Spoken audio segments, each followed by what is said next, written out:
അപ്പൊ ഇനി കൊച്ചമ്മ തമാശയൊക്കെ നല്ല രീതിയിൽ പറയണമല്ലേ? ഈ തമാശ എന്നൊക്കെ പറഞ്ഞാലേ പറഞ്ഞിട്ട് ആലോചിച്ചൊക്കെ വേണം. എന്തോന്ന് തമാശ പറയും നമ്മള്. കൊച്ചമ്മ നമ്മടത്തൊക്കെ പറയുന്ന പോലെ തമാശ അങ്ങോട്ട് പറഞ്ഞാൽ മതി അല്ലേ? മാഡം ഇവരെ ശരിക്കും പറഞ്ഞ ഈ ഫംഗ്ഷൻ എന്ന് പറഞ്ഞ വലിയ ഹാസ്യ സാമ്പ്രാട്ടിനെ കൊണ്ട് കത്തിക്കാനിട്ടതാണ്. അയ്യോ, ഞാനാ പിന്നെ പറഞ്ഞത് നമ്മുടെ മുറ്റത്ത് മുല്ല് കിടക്കുമ്പോ എന്തിനാ വേറെ? അല്ല അതൊക്കെ ശരിയാ, പക്ഷെ മുറ്റത്തെ മുല്ലേക്ക് മണം വേണം. പണമുണ്ടല്ലോ. അല്ല കൊച്ചമ്മ, ഈ കൊച്ചമ്മയുടെ മനസ്സിൽ ഇടയ്ക്കിടയ്ക്ക് തോന്നുന്ന തമാശ ഉണ്ടല്ലോ, അതൊക്കെ നമ്മുടെ അങ്ങ് പറഞ്ഞാൽ മതി. പറയാ മതി. അപ്പോഴേ ഒരു 2 തമാശ ഞാനിപ്പോ പറയാം. എന്ത് കുഞ്ഞെ? ആര്? സോപ്പ് കുഞ്ഞ് വിളിച്ചു. ആര് വിളിക്കുന്നു?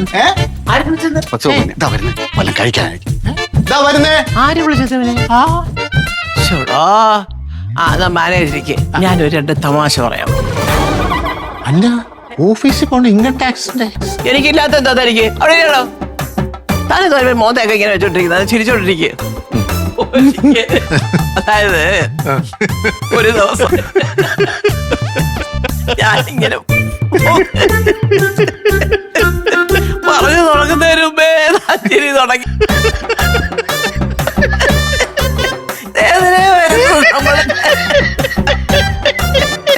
ഈശ്വര, പറഞ്ഞു തുടങ്ങുന്നതിന് മുമ്പേ ഈ ചിരി. അപ്പൊ എന്തായിരിക്കും മുഴുവൻ കേട്ടാലിന്റെ അവസ്ഥ? അതാ മേഡം. അയ്യോ, പറയുന്നതിന് മുമ്പ് തന്നെ ഞാൻ ഇത്രയും ചിരിച്ചെങ്കില് മൊത്തം കേട്ട് ഞാൻ ചിരിച്ചു മരിച്ചു പോകും. ഞാൻ പോകുന്നു. ഞാൻ പോവും. പോടി പറയാ.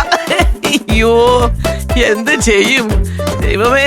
പറഞ്ഞു തുടങ്ങിയില്ല, അപ്പോഴത്തേക്കും ചിരി തുടങ്ങി. ഏതായാലും ചിരി അരങ്ങ് ഞാൻ തകർക്കും.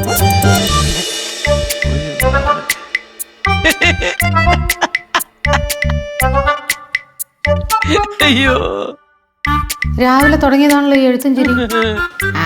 എന്തോ ആയിക്കൊണ്ട് പോട്ടെ. ലക്ഷ്മി, നീ കേട്ടോ തന്നെ, എനിക്ക് അത്യാവശ്യമായിട്ട് നിന്നോടൊരു തമാശ പറയണം. അത്യാവശ്യ തമാശ? നീ കൊച്ചേ, നിനക്ക് അറിഞ്ഞൂടെ എനിക്കൊരു അപാര ഹ്യൂമർ സെൻസ് ഉള്ള വ്യക്തിയാണെന്ന്? ആണോ? ആ, എനിക്ക് അറിഞ്ഞൂടായിരുന്നു. ഓഹോ. എന്നാ എന്റെ ഈ ക്ലാസിക് ഹ്യൂമർ പറയാനുള്ള കഴിവാണ് ഈ പരിപാടിയുടെ മുഖ്യ അതിഥിയായിട്ട് എന്നെ വിളിച്ചിരിക്കുന്നത്. കേട്ടോ? കേട്ടോ, വാ. എവിടെ വെച്ച്? അയ്യോ, കല്ലറ. അയ്യോ, മരിച്ചു പോയവരെ ചിരിപ്പിക്കാനോ? ആരാ ഇവിടെ? നീ ഉദ്ദേശിക്കുന്ന കല്ലറയല്ല, പാങ്ങോട് കല്ലറ സമരം കേട്ടിട്ടുണ്ടോ? ആ കല്ലറയിൽ വെച്ച്. അതായിരുന്നു. അമ്മ, ഞാൻ ഈ തുണി ഒന്നും കൊണ്ടേ വിരിച്ചിട്ട് വരാം. നല്ല വെയിലുണ്ടെന്ന്. ഇത് കേട്ടിട്ട് പോയാ മതി. നീ ഇങ്ങോട്ട് വാ. എന്റെ പൊന്നമ്മ, അടുക്കളയിൽ നല്ല ജോലിയുണ്ട്. സുരഭി ഇവിടെ സ്ഥലത്തില്ലാത്തതല്ലേ? അതൊക്കെ മുത്തു നോക്കിക്കോളും. നീ ഈ തമാശ കേട്ട് ചിരിച്ചിട്ട് പോയാ മതി. ഇവിടെ നീക്കി വാ. മദ്യപിച്ച് കരള് വാടിയ ഒരാൾ ഡോക്ടറുടെ അടുത്തേക്ക് വരുന്നു.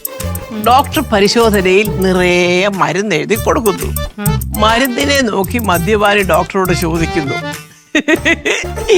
ഈ മരുന്നെല്ലാം കൂടെ കഴിച്ചാൽ കൂടെ ഒരുപാട് സൈഡ് കൂടെ എഫക്റ്റ് കൂടെ വരുത്തില്ലേ ഡോക്ടർ എന്ന്.